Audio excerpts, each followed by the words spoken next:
खड़े रहोगी थोड़ी देर से ही आप चला कर जाओ। अच्छा, एक चीज अपन जो सलाह लेते हैं है ना दूसरों से, सलाह हमें किससे लेनी चाहिए पहले तो मेरे को ये बताओ है?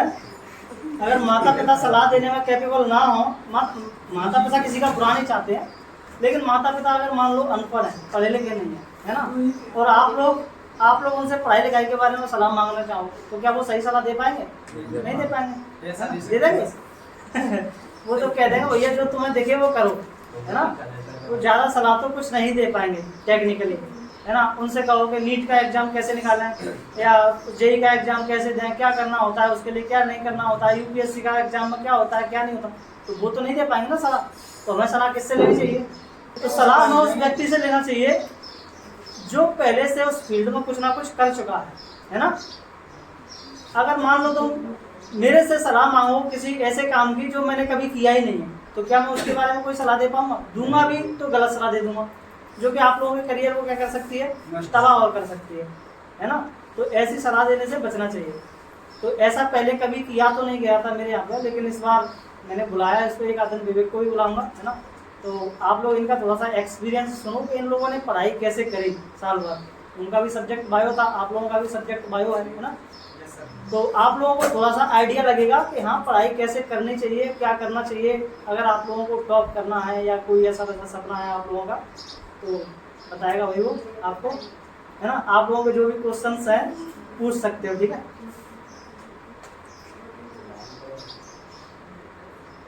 तो बारी बारी से आप लोग अपने क्वेश्चंस पूछ सकते हो, ठीक है। कैसे पढ़े, क्या किया, क्या नहीं किया, है ना। सर के साथ जर्नी कैसी रही? सबसे पहले तो और देखो परेशान मत करना उसको, ठीक है ना। हाँ, तो मेरा नाम दुष्यंत कुशवाहा है, मैं फादर नाम मिस्टर मोहन सिंह कुशवाहा। मैंने भी 12th बायो सब्जेक्ट से ही की है। तो जिस सब्जेक्ट को आप लोग पढ़ रहे हैं ना, उस सब्जेक्ट में 1 साल पहले यानी सर से ही पढ़ चुका हूँ और उसमें बोर्ड के एग्जाम में 94% मार्क्स ला चुका हूँ। और पहली बात, भले ही बोर्ड में 94 आए हैं, लेकिन उससे पहले सर के जितने भी टेस्ट हुए हैं ना 70 to 70 मेरे ही आते थे। एक भी टेस्ट ऐसा नहीं था, मेरे को पूरा भरोसा था कि इसके मार्क्स पूरे आएंगे 100 out of 100। लेकिन बोर्ड में थोड़ी कहीं ना कहीं लास्ट में आके थोड़ा कंडीशन सही नहीं रही, पढ़ाई भी नहीं कर पाई, तो रिवीजन वगैरह में प्रॉब्लम रही होगी लास्ट में, तो शायद नहीं कर पाया उतना अच्छा। लेकिन मार्क्स केवल और केवल क्या है, एक सर्टिफिकेट में दिखाने के लिए और कुछ नहीं। तो मार्क्स की जर्नी छोड़ो, उसने पढ़ाई कैसे करी, है ना। और गवर्नमेंट स्कूल टॉप किया, है ना। और अभी उसकी स्कूटी भी आने वाली है कुछ दिनों में, ठीक है। आप लोगों से कौन कौन है गवर्नमेंट स्कूल से? तो यही था, शाबाश शाबाश। इस बार फिर से अपन करेंगे कुछ, ठीक है तुम भी हो, है? हाँ, तो गवर्नमेंट स्कूल वालों के पास अच्छा मौका है ना। आप लोग अच्छे से पढ़ाई करो, टॉप करो, बढ़िया, कम से कम सरकार दे रही है कुछ, फायदा तो ले लो, उसको डालो, है ना। बढ़िया स्कूटी मिलेगी आप लोगों को, प्राइवेट वालों को नहीं मिलेगी। परसेंटेज नहीं, स्कूल टॉप करना होता है, उसके लिए फर्स्ट और सेकंड टॉपर को मिलती है ना। गर्ल्स बॉयज अलग मिलती है। हाँ, एक लड़की को मिलती है और एक लड़के को मिलती है, फर्स्ट टॉपर और सेकंड टॉपर। गर्ल्स टॉपर है, यही वाला स्कूल है, गवर्नमेंट गवर्नमेंट सेकेंडरी स्कूल अपने बामर वाला। तो भाई इनको बता दो कि पढ़ाई कैसे करनी है, इनको क्या करना है। देखो, बायोलॉजी सब्जेक्ट है, ज़्यादातर बच्चे इस उम्मीद से लेते हैं कि उन्हें नीट देना होता है। आप लोगों में कितने लोग हैं जो नीट के लिए पढ़ रहे हैं, जो मतलब फ्यूचर में नीट जैसे या मेडिकल फील्ड में जो जाना चाहते हैं, डॉक्टर बनना चाहते हैं, तो नहीं एक दो। देखो, डॉक्टर बनने के लिए गवर्नमेंट जो कॉलेज मिलती है, वो उसके लिए नीट एग्जाम देना पड़ता है, सुना होगा इसके बारे में।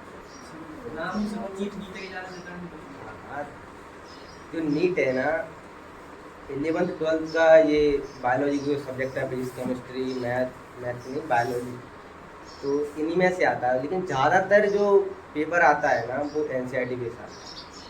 तो जो सर का जो पढ़ाने का अंदाज है ना सबसे बढ़िया, आपको लाइन बाई लाइन रटा देंगे एनसीईआरटी। एक बार कोर्स कंप्लीट हो जाना तो लास्ट तक जब आप 12th का एग्ज़ाम देंगे ना, तो आप नीट का पेपर उठा के देख लेना, आपको ऐसा लगेगा ये तो बोर्ड जैसा ही लग रहा है। दोनों सबसे ज़्यादा एनसीईआरटी का सर का जो पढ़ाने का अंदाज है ना वो सबसे बेस्ट है एनसीईआरटी। कहीं से ऐसा नहीं है कि नोट्स उठाए और इधर कॉपी कर दिए, नहीं, जो एनसीईआरटी में है, बुक में है, वहीं से पेपर बनता है और वो वहीं से पढ़ाते हैं। सबसे बड़ी बात है इसमें नोट्स की जो आई है ना, बच्चे लास्ट ईयर भी मेरे यहाँ से बहुत भागे थे नोट्स के चक्कर में, सर आप नोट्स नहीं दे रहे हो, नोट्स नहीं दे रहे हो, है ना। तो नोट्स कितना ज़रूरी होता है, जो टीचर जो नोट्स देते हैं वो ज़्यादा हेल्पफुल होते हैं, जो क्लास में अपन जो क्लास वर्क कर रहे होते हैं वो ज़्यादा हेल्पफुल होते हैं बच्चों के लिए पढ़ने के लिए। देखिए नॉलेज की बात करूँ, बुक्स तो दुनिया भर में बहुत सारी हैं, ना अपन उन्हें पढ़ सकते हैं, ठीक है, लेकिन जो हमें जितना पढ़ना है और जो सर पढ़ा रहे हैं उसका यदि हम खुद से लिख कर के नोट्स बनाए ना वो सबसे बेस्ट है। सबसे बेस्ट जो हम खुद से लिख कर के बनाए, किसी की कॉपी मत करो। सर जितना करवा रहे हैं ना आप तो बस उतना कर लो। मैं गारंटी के साथ कह सकता हूँ कि बोर्ड तो छोड़ो, आप नीट जैसे जो मेडिकल के पेपर होते हैं ना उनमें भी आपको क्वेश्चन बनने लगे। और क्या चाहिए, 12th से जब 12th पढ़ने के बाद नीट जैसे एग्जाम में यदि 50% अगर मार्क्स यदि तुम्हारे फंस नंबर जो आ रहे हैं ना 50% के समथिंग, या क्वेश्चन आते भी फंस रहे हैं ना, तो बहुत बड़ी बात है। नोट्स खुद से बनाओ। जैसे आपने बायो सब्जेक्ट क्यों लिया था? लिया था जैसे कि कंपटीशन में जीके जीएस की बात आती है यहाँ पर, तो फिजिक्स भी पढ़ना पड़ता है, केमिस्ट्री भी पढ़ना पड़ता है, बायोलॉजी भी पढ़नी पड़ती है। सोचा तो था शुरुआत में कि नीट करूँगा, लेकिन घर की कंडीशन देखते हुए नीट नहीं कर रहा हूँ अभी। लेकिन बायोलॉजी से बहुत फ़ायदा है, क्योंकि जो साइंस के क्वेश्चन होते हैं ना ज़्यादातर जो जीके जीएस के कंपटीशन लेवल के जो एग्ज़ाम है, जैसे कि सीजीएल वगैरह, तो कोई भी हो जो वनडे एग्ज़ाम होते हैं जो एक दिन में क्वालिफाई, एक दिन में जो देते हैं ना वनडे एग्ज़ाम, उसमें ज़्यादातर जो साइंस बैकग्राउंड से रहता है ना, इसीलिए बायोलॉजी के क्वेश्चन, फिजिक्स के क्वेश्चन, केमिस्ट्री के क्वेश्चन। अब नीट नहीं करे तो उसके बाद क्या सोचा है आपने? अभी नीट नहीं कर रहा हूँ, लेकिन एसएससी मेरा टारगेट है, एसएससी की तैयारी कर रहा हूँ। अभी भी आ जाओ, सीधा लाइब्रेरी जाऊँगा। सीजीएल के बारे में सुना है आप लोगों ने, है ना, जो एसएससी जो एक वो है। सीजीएल में क्या ग्रेजुएशन लगती है, लेकिन उससे पहले एसएससी के एक दो एग्जाम और हैं, जैसे सीएचएसएल हो गया, एमटीएस हो गया, तो इसमें क्या है एसएससी है, ये एसएससी के, लेकिन इसमें ग्रेजुएशन नहीं लगती है, तो 12th के बाद सीधे दे सकते हैं। इसीलिए कुल मिला के बात यह है उसकी कि फाइनेंशियल कंडीशन खराब है ना, और फाइनेंशियल कंडीशन खराब होने के बावजूद अगर आप लोग सोच रहे हो कि मैं नीट दे लूँ, और नीट दे करके फिर आप लोग किसी मतलब हायर एजुकेशन के लिए किसी कॉलेज में एडमिशन लो, तो कम से कम अगर आप लोग एमबीबीएस करते हो अपने इंडिया से, तो कम 70 से 75 लाख रुपए चाहिए एमबीबीएस करने के लिए, है ना। हालांकि तुम्हें गवर्नमेंट कॉलेज मिल जाएगा तो उसमें तो तुम्हारा ख्याल ये है कि लगभग नाम मात्र की फीस में हो जाएगा, लेकिन गवर्नमेंट कॉलेज नहीं मिला और आप लोगों को एमबीबीएस करनी है तो कम से कम 70 से 75 लाख रख लो। उसके बाद एमबीबीएस के बाद एमबीबीएस को कोई नहीं पूछता आजकल, है ना, कोई नहीं पूछ रहा एमबीबीएस आपको हर एक गली चौराहे पे मिल जाएगा। उसके बाद तुम्हें एमडी करना पड़ेगा, एमडी के बाद तुम्हें एमएस करना पड़ेगा, और एमडी एमएस करोगे 2-2 साल के सिलेबस, 2-2 साल के कोर्स। एमबीबीएस में लगे 4 साल, उसके बाद 2 साल एमडी में, 2 साल फिर एमएस में, यानी कि तुम लोगों को हो गए कितने 8 साल, और 8 साल में कम से कम 2-2.5 करोड़ रुपए आप लोग रख लो पढ़ाई के लिए। अगर इतना बजट है तो आप लोग एक टॉप लेवल के डॉक्टर बन पाओगे, है ना। नहीं बन जाएंगे, अगर इतना कर सकते हो तो बन जाएंगे ना। लेकिन तुम सोचोगे एमबीबीएस करने के बाद अगर हम किसी हॉस्पिटल को देखना, हॉस्पिटल खोल लें, वहाँ कुछ कर लें, तो थोड़ा सा मुश्किल हो सकता है आप लोगों के लिए एमबीबीएस वगैरह को। हाँ, लेकिन ये नहीं है कि एमबीबीएस घूमता रहेगा ऐसे ही। एमबीबीएस को आराम से 40-45-50 हज़ार रुपये की जॉब कहीं भी किसी भी हॉस्पिटल में आराम से मिल जाएगी। एमबीबीएस का खैर इतना तो है एमबीबीएस करने के बाद में, लेकिन उसके बाद तुम्हें सुपर स्पेशलिस्ट बनना ही पड़ेगा। या तो आँख के डॉक्टर बनो, नाक के डॉक्टर बनो, कान के डॉक्टर बनो, है ना, अंतड़ियों के डॉक्टर बनो, आँख अंतड़ियाँ, ऑडियोलिस्ट हो गया, किसी के भी डॉक्टर बनो, लेकिन तुम्हें एक स्पेशलिस्ट बनना ही पड़ेगा। तब जाकर के तुम क्या कर पाओगे, एक हॉस्पिटल रन कर पाओगे, है ना। नहीं तो MBBS लिख के बैठे हो तो आप लोगों का हॉस्पिटल नहीं चल पाएगा, है ना। उसके लिए तो बड़े बड़े डॉक्टर रखने ही पड़ेंगे उसमें। और कोई आप लोगों का क्वेश्चन? Yes sir. हाँ, और इंडियन आर्मी के लिए ट्राई करनी है। इंडियन आर्मी के लिए उससे क्यों पूछ रहा है? तुम्हारे मुझे मैं उससे मत पूछे, इंडियन आर्मी के लिए तो मुझसे पूछे। तो भाई एक बायो से हो। मैं बता दूंगा, ठीक है, आपको बाद में बता दूंगा। तो मैं तुम वो आया थोड़े से समय के लिए, उससे जो क्वेश्चन पूछने पूछ लो आप लोगों को। अच्छा, पढ़ाई आप लोगों को एक क्वेश्चन है, पढ़ाई घर पर कैसे पढ़ते थे, कितने घंटे पढ़ते थे, क्या करते थे, हैं? हाँ, पे अलग से कुछ नहीं करना है सर, यहाँ पे जितना करवाए ना डेली का डेली उसको कंप्लीट करते चलो।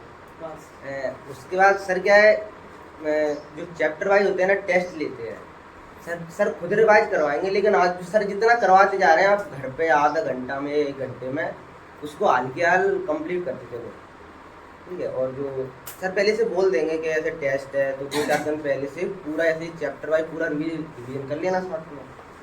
घर से अलग से कुछ नहीं पढ़ना, 8 घंटे 10 घंटे, अरे ऐसा कुछ नहीं है।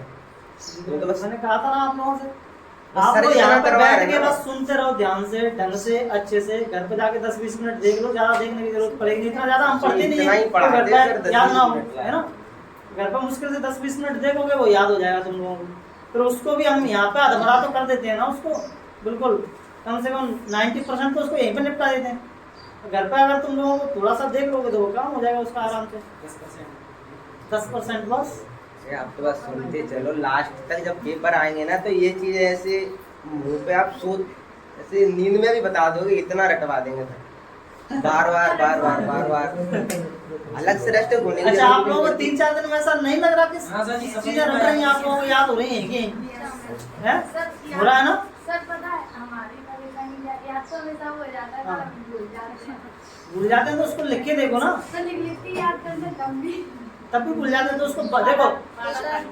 अगर तू स्वस्थ है इसका मतलब ये नहीं है कि तू मतलब बीमार है या कुछ भी, या कोई कमी है तेरे में। तू स्वस्थ है बिल्कुल, अगर भूलेगी नहीं तो पागल हो जाएगी। हाँ, भूलना भी एक वरदान है। भूलेगी नहीं तो पागल हो जाएगी। सोच, इतने माइंड में इतनी सारी चीजें, तुम कोई इंसान भूले नहीं, याद करता रहे, माइंड में कितनी सारी चीजें भर जाएंगे उसके। अब फिर बता क्या होगा उसका, पागल हो जाएगा इंसान। हाँ, तो भूल रहे हो तो उसका सिर्फ और सिर्फ एक ही इलाज है, और वो इलाज क्या है? बार बार क्या करना? रिवाइज करना। अगर सच में कोई भूलने की दवाई होती तो सबसे पहले उसको मैं कहता, क्योंकि यूपीएससी में सबसे ज्यादा हमें याद करना होता है, सबसे ज्यादा हमें पढ़ना होता है। इतना सारा पढ़ना होता है, सिलेबस बहुत सारा, कम से कम इतना सिलेबस पढ़ना होता है। कम से कम आप लोग कम से कम 10 डिग्रियां ले लोगे इतना पढ़ने के बाद में, इतना यूपीएससी में पढ़ना होता है, सोचो। तो भूल रहे हो इसका मतलब खुशी मनाओ, अच्छी बात है भूलना, है ना, बेकार बात नहीं है, ठीक है। बस आप लोग तो फिर ये अच्छी बात होगी, जब एग्जाम आ गई फिर भूल गए। नहीं भूलेंगे, तब तक नहीं भूलेंगे। अभी आप लोगों को लग रहा है तब तक तो मल्टीपल टाइम रिवाइज हो चुका होगा हमारा, है ना, तब तक तो मल्टीपल टाइम रिवाइज कर चुके होंगे। अब सर एग्जाम से कम 2-3 महीने पहले कोर्स खत्म कर देते। हाँ, एबीसीडी क्यों नहीं भूलते? क्योंकि सोचो, एबीसीडी को हम पढ़ते ही शुरुआत से, हर कोई हमें एबीसीडी पढ़ा रहा होता है। आ करके सुनाओ बेटा, एबीसीडी सुनाना बेटा। कहीं शादी में लेकर के जा रहे हैं किसी को, बच्चे को, छोटे से टिंगू से को, हाँ बेटा सुना देना बेटा, फूफा को एबीसीडी सुना देना बेटा, मामा को एबीसीडी सुना देना बेटा, इसको एबीसीडी। बच्चा सुनाई एबीसीडी रहा है, अब उसने इतनी एबीसीडी कर दिया एबीसीडी की, तो एबीसीडी के हो गई एबीसीडी, कैसे भूलेगा फिर उसको एबीसीडी बना रहता है वो माइंड में। तो इसीलिए, क्योंकि उनको हम बहुत बार रिवाइज कर चुके होते हैं, इसलिए वो माइंड में क्या हो रही होती है, बैठ जाते हैं। हमारे माइंड में न्यूरॉन्स होते हैं, क्या होते हैं? न्यूरॉन्स, जो सूचनाओं को क्या करते हैं, ले जाते हैं एक जगह से दूसरी जगह। और न्यूरॉन्स के रास्ते जितने गहरे होते जाएंगे, वो सूचनाएं हमें उतनी ही गहरी क्या होती जाएंगी, याद होती जाएंगी। आप लोग देखना, गाँव के बुड्ढों को अगर आप लोग कोई चीज़ समझाना है ना, आप लोग अपनी कोई चीज़ समझाने की कोशिश करना, उनसे कहना, देखो पापा क्या मतलब बाबा क्या ये तुम फालतू की शादी वादी ये पड़े रहते हो इन चक्करों में, आजकल ये सब नहीं चलता। आजकल तो बिना शादी के लोग रह रहे हैं, हम तो बिना शादी के रहेंगे, है ना। उनको अपने पेरेंट्स को या उनको समझाने की कोशिश करना, बाबा को, है ना। बाबा देखना या तो ठंडा देखेंगे बगल में कहीं, अच्छा बिना शादी की रहेगी, लड़की होगी बिना शादी की रहेगी तू, क्यों? क्योंकि उनके माइंड में एक चीज बहुत गहराई से बैठ चुकी है, क्या लड़की मतलब शादी के बिना लड़की कैसे रह सकती है। अब उनको तुम ये बात समझाओ नए जमाने के हिसाब से, समझ में आएगी उनको? नहीं समझ में आएगी। तो क्योंकि वो उस चीज को इतनी बार घर पे है ना सुन चुके हैं, देख चुके हैं समाज में, कि उनका वो जो सूचना का जो मार्ग है ना, उस सूचना को अगर आप लोग वहां से उस मार्ग से हटाना चाहो तो वो उनके मार्ग से नहीं हटेगी। उसमें नई सूचना कोई जाएगी नहीं, माइंड में कोई भी नई सूचना नहीं जाएगी उसमें। क्यों? क्योंकि वो जो पुरानी सूचना उनके माइंड में बैठी हुई है, उनके रास्ते क्या हो चुके हैं, बहुत गहरे हो चुके हैं। और जितने रास्ते गहरे होंगे उतने ही वो चीज़ों को आप नहीं भूलेंगे। तो आप रास्ते गहरे कैसे करें न्यूरॉन्स के? तो रास्ते गहरे करने पड़ेंगे तुम्हें बार बार क्या करके रिवाइज करें। आप लोगों को एकदम परफेक्ट आंसर मिलेगा, ठीक है। पूछो आप लोग, क्या पूछना है आप लोगों को? बहुत हिंदी मीडियम से है ना। और बताओ कोई दुख तकलीफ समस्या? सर बस यही पूछना था, आप मतलब घर पे फिल्मी कितने घंटे पढ़ते थे? बता दो भाई, घंटे और बता दो। घंटे तो कभी गिने नहीं। अरे मैं तो बस इतना कर रहा था, जैसे 5 सब्जेक्ट हैं तो 5 सब्जेक्ट की डेली कोचिंग जा रहे हैं। घर पे बस जो 5 सब्जेक्ट का जो होमवर्क मिला है ना, बस उसको उसी दिन कंप्लीट कर लो। ज़्यादातर घंटे मायने नहीं रखते, क्योंकि मुझे पता है अभी मेरे को कौन सा एग्जाम देना है जो मैं 12 घंटे पढ़ूँ। सर कम से कम एक चीज़ को 50 बार पढ़ा देंगे, एग्जाम तक याद नहीं होगी, बिल्कुल हो जाएगी। वो आप लोगों को दिख भी रहा होगा। और फिर वो अपने खुद से भी है, ऐसे आपको बुक रीडिंग करनी है, हाईलाइट करना है। वैसे तो सर करवाएंगे, एनसीईआरटी पढ़ा रहे हैं, लेकिन खुद से यदि सेल्फ करना है तो आप घंटे अपने हिसाब से मैनेज करेंगे। वैसे मेरा तो 1-2 घंटा ही पढ़ता था डेली, लास्ट में थोड़ा एक साथ बहुत सारा रिवीजन करना पड़ता था ना, इसीलिए थोड़े घंटे पढ़ा दिए थे। कुल आगे बात है, आप लोगों को अपना काम पूरा करना है, ठीक है। चाहे वो 1 घंटे में हो, चाहे वो 10 घंटे में हो, वो आपके ऊपर डिपेंड करता है कि आपको वो कैसे खत्म करना है। बच्चे क्या होते हैं, पढ़ रहे हैं, घर पे बैठ गए, सामने टीवी भी चल रहा है, सामने वो बच्चा भी भटक रहा है, उधर कोई पालतू कुत्ता भी है तो वो भी आ गया है घर में, किसी ने बिल्ली पाल रखी है तो वो भी चक रही है उसमें, है ना। साथ में दोस्त का कॉल आ गया, कहीं कुछ हो गया। अब ऐसे में पढ़ाई करने के लिए बैठे हैं, ऐसे माहौल में, तो आप लोगों को वो चीज़ें याद होंगी जिनको रिवाइज करने के लिए बैठे हैं, आप लोग याद करने के लिए बैठे नहीं होंगे। तो आप लोगों को क्या करना है, पहले जगह अच्छी चूज करनी है, और पढ़ाई तभी करना है जब पढ़ने का मन हो, है ना। ऐसा नहीं कि जबरदस्ती बिना पढ़ने के मन के बैठ गए पढ़ने के लिए, तो फिर वो माइंड में वही सारी चीज़ें रहेंगे। पहले तुम्हारा खेलने का मन कर रहा है तो खेल लो, दोस्तों से बात करने का मन कर रहा है कर लो, है ना। और अगर आप लोगों को घूमने जाना है तो घूम लो, खाना है तो खा लो, सोना है तो सो लो, लेकिन जब पढ़ाई करना है तब क्या करो, सिर्फ और सिर्फ पढ़ाई करो। उस समय कुछ नहीं आना चाहिए। अगर आप लोग ऐसा उस समय माइंड में कुछ चीज़ें चलेंगी तो भाई माइंड है, अब मल्टी टैलेंटेड तो है नहीं, कंप्यूटर तो है नहीं कि वो सारे टास्क मैनेज कर लेगा एक साथ, कोई एक काम एक साथ कर सकता है अच्छे से, है ना। आइंस्टीन थे जिनका माइंड केवल 4% काम किया था। अगर तुम्हारा 1% भी माइंड काम कर गया तो समझो कि तुम लोग दुनिया के सबसे टॉप व्यक्ति बन जाओगे। 1% दिमाग, हमारा 1% दिमाग भी काम नहीं करता है। और बताओ, तो पढ़ाई करते समय क्या करना है, पढ़ाई करना है ना। और क्लास में बैठे हैं तब भी क्या करना है, पढ़ाई करना है, बातें नहीं करनी है, ठीक है। हाँ अरे इस साल क्या है, लड़कों का बैच थोड़ा हल्का लग रहा है। हाँ, इस बार लड़के थोड़े कम लग रहे हैं। हम अभी लड़कियां आई नहीं है इस बार, बहुत सारी गायब है, कम से कम 5-6 लड़कियां गायब है। सब बॉयज के साथ बॉयज को गायब है। ट्रेन चलता है, साइलेंट मोड पे बैठे हैं ना। और बता दो इनको, ये भरोसा कर सकते हैं, भरोसा करने लायक हूँ मैं कि नहीं? बिल्कुल, जब पहले साल में 98 सर दिलवा सकते हैं तो एक्सपीरियंस भी तो बढ़ता है। आज अभी सेकंड ईयर है तो फर्स्ट टाइम पढ़ाई थी मैंने, मेरे को कुछ नहीं पता। कुछ बच्चे तो शुरुआत में कुछ तो बच्चे तो बस इसीलिए भाग गए थे कि पता नहीं पढ़ा पाए कि नहीं पढ़ा पाए। कुछ बच्चे तो आके मेरी शक्ल और देखते थे, नीचे से लेकर के ऊपर तक ऐसे हैं। ये बच्चा पढ़ाएगा, पहले खुद तो बड़ा हो जा भाई तब पढ़ाना। खुद तो पढ़ाने हुआ है, हमें पढ़ाने चला है। कुछ बच्चों का होता है ना ऐसा एटीट्यूड, अरे ये ये होते हैं इससे अच्छा तो हम करते हैं। हाँ ये पढ़ाएगा हमारा। खुद तो देख ले भाई अपने आप को हालत कैसी हो रही है तेरी। तो ऐसा आप लोगों को तो नहीं लग रहा है ना? लगे तो बता देना, ठीक है? फिर मैं अपने बारे में बताऊंगा आप लोगों को कुछ, ठीक है? 2-4 बातें है ना, तो फिर आप लोगों को थोड़ा सा भरोसा जमेगा। फिलहाल तो मैं थोड़ा सा बता देता हूँ मैंने यूपीएससी की तैयारी क्यों करी, कब से क्या करी। पूछ रही है? हाँ प्रियंका दीदी क्यों नहीं आई, उसको भी बुला लेंगे जाते हैं, ठीक है? हाँ बेटा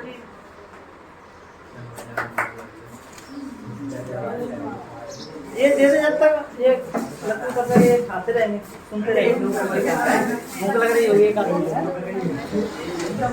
देखो देखो हो क्या रहा था, मैं थोड़ा सा आप लोगों को अपने बारे में बताऊं। मैं 2014-13 में मैंने 12th पास किया था, 13 में। उसके बाद तो 13 में पास आउट किया। उसके बाद फिर घर वालों ने मना कर दिया कि भाई अब हम आपको नहीं पढ़ा पाएंगे। तो मैंने कहा अब क्या करें, पढ़ना तो है। तो घर से नाराज होके, गुस्सा होके मैं चला गया ग्वालियर, और फिर वहाँ रहा मैं 1 साल। मैंने कहा यार साल खराब होगी मेरी फालतू की, इससे अच्छा है कुछ काम धाम देखो और कुछ कर लो यहाँ पे। तो मैंने फिर वहाँ पर DCA किया 2014 में। मैंने कॉलेज में एडमिशन नहीं ले पाया, फाइनेंशियल प्रॉब्लम होने के कारण। तो 2014 में मैंने DCA किया। वहीं पे मैंने जो वाटर प्यूरीफायर होते हैं ना, पानी फिल्टर, हाँ, तो उनकी एक कंपनी थी, उसमें काम किया था। तो वो क्या होता था, घर पर जा करके नॉक करना होता था, भैया आपके यहाँ पे वाटर प्यूरीफायर लगाया क्या, नहीं लगा तो भाई लगाओ, क्यों नहीं लगा रहे, है ना? मतलब उनको बताना होता था, डराना होता था बेसिकली कि भाई लगवाओ, नहीं तो इससे भी पानी इतना गंदा आ रहा है, आ रहा, फलाना ढमकाना, बीमार हो जाओगे, ये वो फलाना ढमकाना। 1 साल वो मैंने काम किया, मुश्किल से 15-20 हज़ार रुपये जोड़े होंगे, उससे मैंने DCA किया। उसके बाद फिर वापस से मैं गांव आ गया अपने लौट के 2015 में। तब तक माहौल घर का मेरा भी ठीक ठाक हो चुका था, मतलब गुस्सा ठंडा हो गया था 1 साल में। उसके बाद फिर मैंने 2015 में गाँव में पढ़ाना शुरू किया। तो गाँव में पढ़ाना शुरू किया, तो गाँव के बच्चों का मेरे को रिस्पॉन्स ठीक ठाक लगा कि यार तुम तो पढ़ा लेते हो यार। तो मैंने कहा पढ़ा लेते तो एक काम करते हैं, बामर चलते हैं, बामर पढ़ाते हैं। 2016 में बामर आया। अब बामर आया तो गांव के बस 10-15 लड़के थे, उनसे मैंने पूरी साल भर पढ़ाया उन बच्चों को। अब गाड़ी से आता था, गाड़ी का पेट्रोल खर्चा भी निकालना है, रूम का खर्चा भी देना है। मैंने कहा कैसे मैनेज होगा भाई, 10-15 बच्चों से क्या हो जाएगा कुछ नहीं। फिर मैंने स्कूल ज्वाइन किया, ब्राइट स्कूल। तो ब्राइट स्कूल में मैंने पढ़ाया। तो वहाँ से मेरे को कितने रुपए मिलते थे, 1500 रुपये मिलते थे। तो इस तरह से मेरा पूरा साल भर मैंने किसी भी तरह से लेकर के मैनेज किया, और 1 साल निकाली मैंने। उसके बाद मैंने स्कूलों में बहुत अच्छा पढ़ाया। तो जब बच्चों को क्लास में लगा कि ये तो सर बहुत अच्छा पढ़ा रहे हैं, एक काम करते हैं ट्यूशन इनके पास ही चलते हैं। तो बच्चे ब्राइट स्कूल के बहुत सारे बच्चे ट्यूशन मेरे पास आने लगे थे 2017 से। लगभग 17 पढ़ाया, 18 पढ़ाया, है ना। और 19 में मैं 10th क्लास को पढ़ाने लगा था, 18 से पढ़ाने लगा था 10th क्लास को। हाँ यहीं पढ़ा रहा हूँ तब से, अंदर वाले कमरे में पढ़ाता था, अब ये बाहर आ गया है। तो 19 में मेरा रिजल्ट अच्छा आया स्कूल से, कोचिंग से। तो फिर 19 में मेरे पास लगभग काफ़ी बच्चे हो गए थे, यहाँ पे लगभग 150 के आसपास बच्चे थे मेरे पास, पूरे कोचिंग को मिला के सारे बच्चों को। उसके बाद 19 में कुछ ऐसा हुआ कि स्कूल छोड़ना पड़ा। उसके बाद फिर 2019 के लास्ट में या 2020 के शुरुआत में, है ना, कोरोना का टाइम आ गया था 2020 के लास्ट में, है ना। 2019 तो पढ़ा, 2020 के शुरुआत में छोड़ दिया था स्कूल। और शुरुआत में कोरोना का समय था, अपने इंडिया में नहीं था शुरुआत में कोरोना, लेकिन इंटरनेशनली आ चुका था वो, चाइना वगैरह में, है ना, फैल चुका था वो कोरोना। उसके बाद फिर सारे कोरोना जैसे भारत में आया तो सारी कोचिंग बंद, स्कूल बंद। अब मैंने कहा अब क्या करें, जो व्यक्ति साल भर मतलब काम में लगा रहता है, स्कूल पढ़ाए, कोचिंग पढ़ाए, अब वो व्यक्ति फ्री बैठा है घर पर, क्या करेगा, है ना। तो अचानक से यूट्यूब चलाते रहते थे, तो एक दिन मेरे पास वीडियो आया विकास दिव्य कीर्ति सर का, शायद आप लोगों ने नाम सुना होगा, है ना, जो कि दिल्ली के क्या इंडिया के सबसे फेमस टीचर है, दृष्टि IAS करके कोचिंग है दिल्ली में, वो उन्हीं की कोचिंग है, दृष्टि IAS। तो उनका एक वीडियो मेरे सामने आता है और उस वीडियो को मैं देखता हूँ, और देखते देखते कब वो 3-4 घंटे की वीडियो पूरी हो जाती है मेरे को पता ही नहीं चलता है। इतना अच्छा पढ़ाते, इतना अच्छा पढ़ाया गया, इतना अच्छा समझाया उन्होंने, मेरे को पहली बार अपने आप तक मतलब रोना आ रहा था कि मैं बच्चों को क्या पढ़ा रहा था अभी तक, मतलब बच्चों को पागल बना रहा था एक तरह से। और हालांकि जब मैं पढ़ा रहा था ना स्कूल में, उस समय भी ये बोला जाता था मेरे बारे में कि ये बहुत अच्छा पढ़ा रहा है, जबकि मैं बहुत बुरा पढ़ा रहा था। सोचो, बुरा पढ़ाने वाले इंसान के बारे में भी ये बोला जा रहा था कि अच्छा पढ़ा रहा है, कितना अच्छा पढ़ा रहा है। और सोचो, जो मेरे अलावा जो टीचर्स पढ़ा रहे थे उनका क्या हाल होगा। आज भी कभी मैं मुरादाबाद के बच्चे से बात कर रहा था तो वो भी कह रहा था मेरी, सर आप जो पढ़ाते थे तो बहुत अच्छा पढ़ाते थे, लेकिन मुझे ही पता है मैं कितना अच्छा पढ़ा रहा था उस समय। बहुत बुरा पढ़ा रहा था, बहुत गंदा पढ़ा रहा था, बच्चों को पागल बना रहा था, सीधी सी बात ये है। उसके बाद फिर मैंने कहा उनके यूट्यूब चैनल पर मैं गया, फिर वहाँ जाके मैंने कम से कम 2-3 महीने उनकी वीडियोस देखी यूट्यूब चैनल पर जाके, मॉक इंटरव्यूज़ देखे जो यूपीएससी की तैयारी कर रहे थे उन बच्चों के, हाँ मॉक इंटरव्यू देने आते हैं उनके। फिर मैंने डिसाइड किया कि कुछ भी हो ये तैयारी करनी है। फिर मैंने तैयारी शुरू की, और तैयारी इसलिए नहीं करनी है कि मेरे को आईएएस ही बनना है या मेरे को यूपीएससी एग्जाम देना है या कुछ भी। मेरे को तैयारी इसलिए करनी है कि मैं तैयारी करने के बाद बच्चों को पढ़ा अच्छे से पाऊंगा। फिर 2021 में मैंने मई या जून में मैंने दृष्टि आईएएस का और अनअकैडमी का ऑनलाइन सब्सक्रिप्शन लिया था, और उससे मैंने अपनी पढ़ाई करना शुरू करी 2021 से लेकर के, और आज तक वो कंटिन्यू चली रही। इस तरह से मेरी यूपीएससी की जर्नी शुरू हुई और अभी तक कंटिन्यू है ना। अब इसमें मैंने इतना पढ़ा कि ये समझ लो बहुत ही ज़्यादा। घर पे आप लोग मेरी अगर टेबल देखोगे, स्टडी टेबल, वहाँ कम से कम 100 किताबें रखी हुई हैं सामने। इतना पढ़ाई, यहाँ पे पढ़ाता था 12 बजे तक, यहाँ पे पढ़ाता था कोचिंग पे 12 साढ़े 12 बजे तक। उसके बाद घर पे जाओ 1 बजे तक घर पे पहुँच जाता था। घर पे पहुँचने के बाद 2-3 बजे तक आराम करता था, 3 बजे से फिर पढ़ने बैठता था रात को 10 बजे तक। और यही शेड्यूल मेरा चला रहा है लास्ट 3 ईयर्स। तो इस तरह से मेरी तैयारी शुरू हुई, और इस तरह से फिर आज जो आप लोग देख रहे हो यहाँ पे, एक भाई यूपीएससी करना पड़ता, यूपीएससी का एग्जाम देना होता, कॉमन एग्जाम होता है, आईएएस आईपीएस दोनों में। पहले यूपीएससी करना पड़ता। बस ये है कि आईएएस के लिए रैंक ज़्यादा आनी चाहिए तो वो आईएएस बन जाएंगे, और अगर रैंक कम रहती है तो वो आईपीएस बन जाएंगे। अब ये तो अपने ऊपर है। मैं 3 साल से तैयारी कर रहा हूँ, मेरा अभी तक कुछ नहीं हुआ है। और इस साल की एक टॉपर है, उसका नाम क्या है, शक्ति दुबे है ना। तो वो जो लड़की है उसको 7 साल लग गए है ना, करते करते 5 अटेम्प्ट में वो 5 बार मेंस दे चुकी है, 3 बार इंटरव्यू दे चुकी है, तो 7वीं बार में उसका फाइनल सिलेक्शन हो पाया। और एक मैं पर्सनली जानता हूँ एक व्यक्ति को, महाराष्ट्र का है, जो 12 बार दे चुका है एग्जाम, और 12 बार प्रीलिम्स निकाल चुका है, 7 बार मेंस निकाल चुका है, 5 बार इंटरव्यू दे चुका है, लेकिन फाइनल सिलेक्शन अभी तक नहीं हुआ। तो ऐसे लोग भी हैं, और कई ऐसे हैं कि एक ही बार में हो गया है जिनका, कई ऐसे जिन्होंने एक ही बार में खो दिया। लेकिन वो बच्चे ऐसे हैं कि उनका शुरुआत से ही या तो उनके फैमिली अच्छी पढ़ी लिखी है ना, हो सकता है कोई सिविल सर्वेंट भी हो उनकी फैमिली में या रिश्तेदारों में, तो वहाँ से उनको गाइडेंस मिली हो है ना। तो हो सकता है 10वीं क्लास से माइंड सेट बन गया हो कि हमें तो क्या करना है, यूपीएससी का एग्जाम देना है। 10वीं के बाद आर्ट्स लिया होगा, आर्ट्स के बाद उन्होंने 10वीं 11वीं 12वीं में आर्ट्स पढ़ा होगा अच्छे से, 11वीं 12वीं के बाद फिर उन लोगों ने बीए में आर्ट्स पढ़ा होगा अच्छे से, बीए के बाद फिर उन लोगों ने यूपीएससी में पढ़ा होगा, तो उनको बहुत ज़्यादा प्रॉब्लम हुई नहीं हुई। और जो 10वीं 12वीं क्लास से पढ़ रहा है यूपीएससी को टारगेट करके है ना, उसमें भी तैयारी ऐसा नहीं है कि पहली बार में सिलेक्शन हो गया तो पहली बार में ही होगा, उसके पीछे की तैयारी भी बहुत साल की है। 10वीं क्लास से सोच के बैठा है तब जा करके उसका पहली बार में हो पाया 21 में। तो ऐसा भी है, जिन्होंने पहले से गोल बना के रखे उनका हो जाता है एक ही बार में। अब मैं तो सोचो, मुझे तो 2020 तक नहीं पता था कि यूपीएससी होता क्या है सच में। और आजकल के बच्चों को तो 8वीं क्लास कर ही नहीं कि क्या बनना है, आईएएस बनूंगा आईएएस बनूंगा। पता नहीं आईएएस क्या होता है, लेकिन आईएएस बनूंगा पता है उसको कि आईएएस मतलब कोई चीज़ होती है। और हमें तो पता ही 2020 में पता चला था। हाँ, आर्ट्स इसलिए उसके लिए ठीक रहता है क्योंकि history, polity, economics, geography main core subject होते हैं, वो हमें यूपीएससी में पढ़ने होते हैं। और आर्ट्स में भी यही सारे सब्जेक्ट पढ़ने होते हैं, इसलिए थोड़ी सी हेल्प हो जाती है उसमें आर्ट्स वालों के लिए।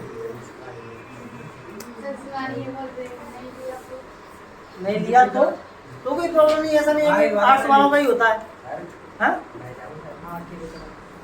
और आप लोगों को भी क्वेश्चन हो तो पूछ सकते हैं, ठीक है, अभी भी है बनेंगे, पर बन जाए तब है ना। अभी तो प्री भी नहीं हुआ है, पहले तो प्री निकालना है। लेकिन आईएएस ना बनने का मतलब ये नहीं है कि ये तो ऐसे ही है, पढ़ाई लिखाई नहीं करी होगी या कुछ भी, है ना। आईएएस ना बनने वालों ने भी उतनी मेहनत की होती है जितनी आईएएस बनने वालों ने की होती है। बस थोड़ा सा लक फैक्टर भी होता है, या कोई चीज़ें होती हैं जो इंटरव्यू वगैरह में कोई किस्मत साथ दे जाए। हो सकता है किसी के, बहुत सारे ऐसे होते हैं इंटरव्यूअर कि मेरा नहीं हुआ तो तेरा भी नहीं होने देगा, पक्का आया तो दे इंटरव्यू, कैसे देगा, है ना। और हाँ तो थोड़ी सी चीज़ों को लेकर ही वो क्या कर देते हैं, रिजेक्ट कर देते हैं, हटाओ चलो। ऐसे होते हैं कुछ ऐसे मनहूस लोग, हाँ, जिनका नहीं हो पाया तो वो सोचते हैं कि अब बेटा तुम्हारा भी नहीं होने दूंगा मैं आ जाओ तुम दे लो इंटरव्यू। तो कुछ इंटरव्यूअर ऐसे होते हैं कि जो बच्चों को खूब भर के मार्क्स देते हैं, लो लो लो। और कुछ ऐसे होते हैं मनहूस के मार्क्स किसी के देते हैं, ये होता है। तो कुछ चीज़ें हैं, बहुत सारी चीज़ें हैं जो काम करती हैं आईएएस वाईएएस बनने के लिए। और कोई क्वेश्चंस आप लोगों के पढ़ाई लिखाई के बारे में बताओ? अभी टाइम है हमारे पास 5 मिनट, पूछ सकते हो आप लोग।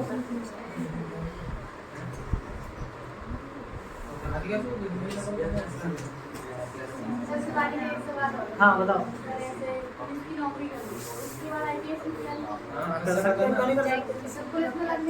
मैं भी तो कर रहा हूँ, मैं टीचिंग कर रहा हूँ, तैयारी कर रहा हूँ। हाँ लोग आईपीएस बनने के बाद भी तैयारी करते हैं। लोग आईपीएस बनने के बाद तैयारी करते हैं किसके लिए? आईएएस बनने के लिए, रैंक ठीक करने के लिए। अब की बार अच्छे से एग्जाम दूंगा तो रैंक अच्छी आ जाएगी तो क्या बन जाऊंगा? आईएएस बन जाऊंगा। स्टेशन मतलब वही चपरासी जगह किताब ले पढ़ मैंने वो पढ़ रहे तो मैं और बच्ची पुस्तक लिए पढ़ते रहते सारी सब का जो करता है तो कुछ भी करो, आराम से पढ़ाई करने के लिए मौका वहाँ भी मिल जाता है, पढ़ते रहो आराम से। नहीं तो वो छुट्टी दे देते हैं 1 साल की।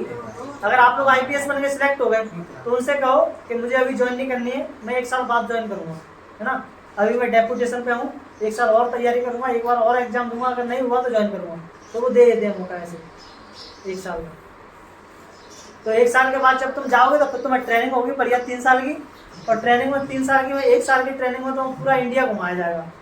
इंडिया पूरा का पूरा, इंडिया का हर एक शहर तुम्हें अच्छे से घुमाया जाएगा पूरा। इसको अपन भारत दर्शन बोलते हैं। तो इच्छा है भारत दर्शन करने की हमारी, कि सरकार की तरफ से भारत दर्शन हो, है ना। हाँ पूरा का पूरा भारत घुमाया जाएगा आप लोगों को, गांव में बताया जाएगा, गांव में जाएंगे, गांव के लोगों से मिलवाएंगे आप लोगों को, वहाँ बताएंगे आप लोग देखो ये कैसे करते हैं, कैसे रहते हैं। क्योंकि आपको जब काम करना होता है तो बिल्कुल रूट लेवल पर काम करना होता है, जाके बिल्कुल ग्रामीण एरिया पर। तब आप लोग ग्रामीण एरिया पर जाके काम तो तभी कर पाओगे जब आपको गाँव के लोगों के बारे में पता होगा, पता चलेगा एक